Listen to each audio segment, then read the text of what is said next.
So there's a standoff between Greater Accra Regional Police and the organizers of Kumepreko demonstration 2021. I heard a very articulate guy speak on Joy this evening. The guy is really articulate. I kind of like him. When I heard him talking first, I thought it was Sam George. Later on, they mentioned his name. It's not Sam George, but I thought he was very articulate. I heard him speak on the Evans Mensah's news item on Joy.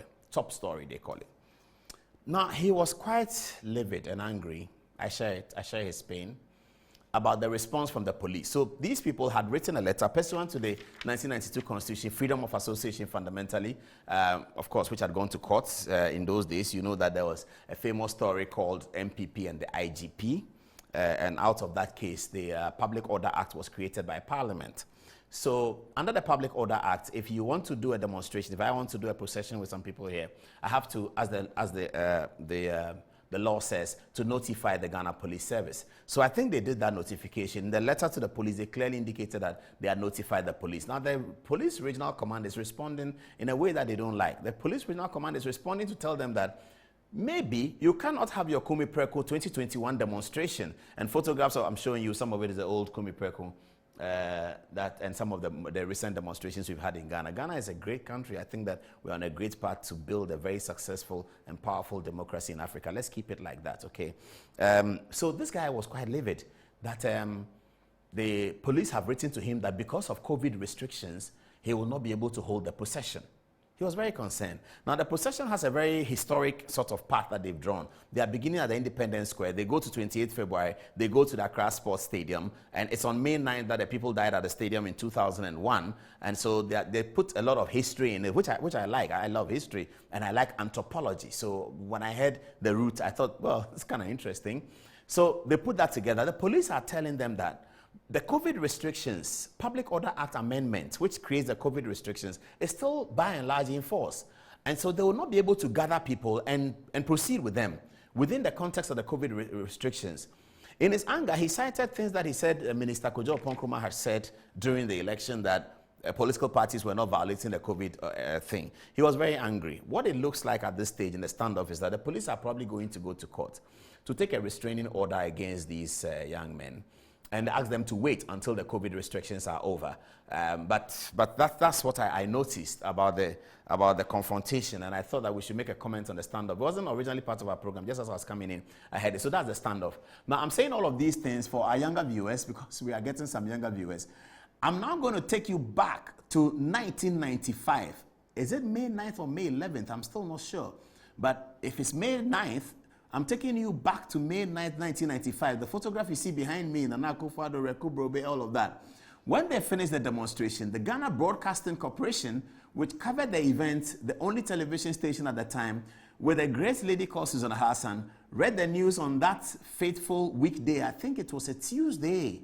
Yes, it was. It was a Tuesday. On that fateful Tuesday, this is what she said. As the demonstrators moved from the Kwame Nkrumah Circle towards the center of Accra, a group of young people, mainly from the Association of CDRs, were also seen moving in the same direction. We have just received a statement signed by the Minister of the Interior, Colonel Osei. The statement says, the security agencies took a number of precautionary measures to protect life and property. These included the deployment of personnel along certain routes and sensitive installations, as well as aerial surveillance. Supporters of the Alliance for Change, formed by some opposition politicians, namely Messrs. Nyaho Tamaklo, Akufo-Addo, Reku Brobe, Akoto Ampao, Kwesi Pratt, and others, clashed with members of the Association for the Defense of the Revolution, who had formed a human shield around the Makola market which some unidentified persons had attempted to burn down the previous night. Following the scuffles which took place today during the demonstrations, there have been some casualties. So far, 5 have been confirmed dead. A number of people have also been arrested. Young viewers, have you seen what happened? That was Ghana Television's news.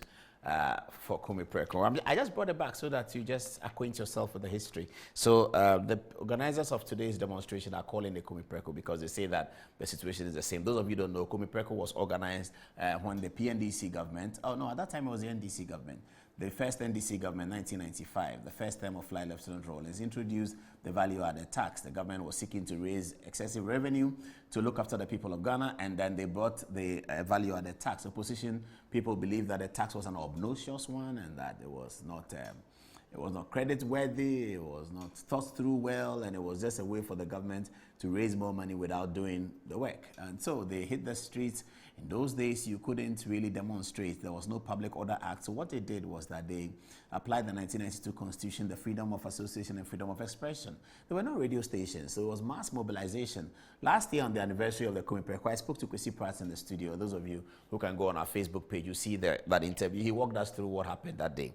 But that's as part of the memorable events that punctuated Ghana's democratic development. The Kumepreko marches of the 1995. You had the Alliance for Change formed by Nyaho Tamaklo, Nana Akufo-Addo, Reko Brobe, Kwesi Pratt, and others. Okay, so we leave it there. So the clash between the two of them, we think that the police will win the standoff, so it's unlikely that there will be a demonstration on Sunday, May 9th, because the police say that the amendment to the Public Order Act includes the COVID-19 restrictions and regulations, and so people will not be able to demonstrate.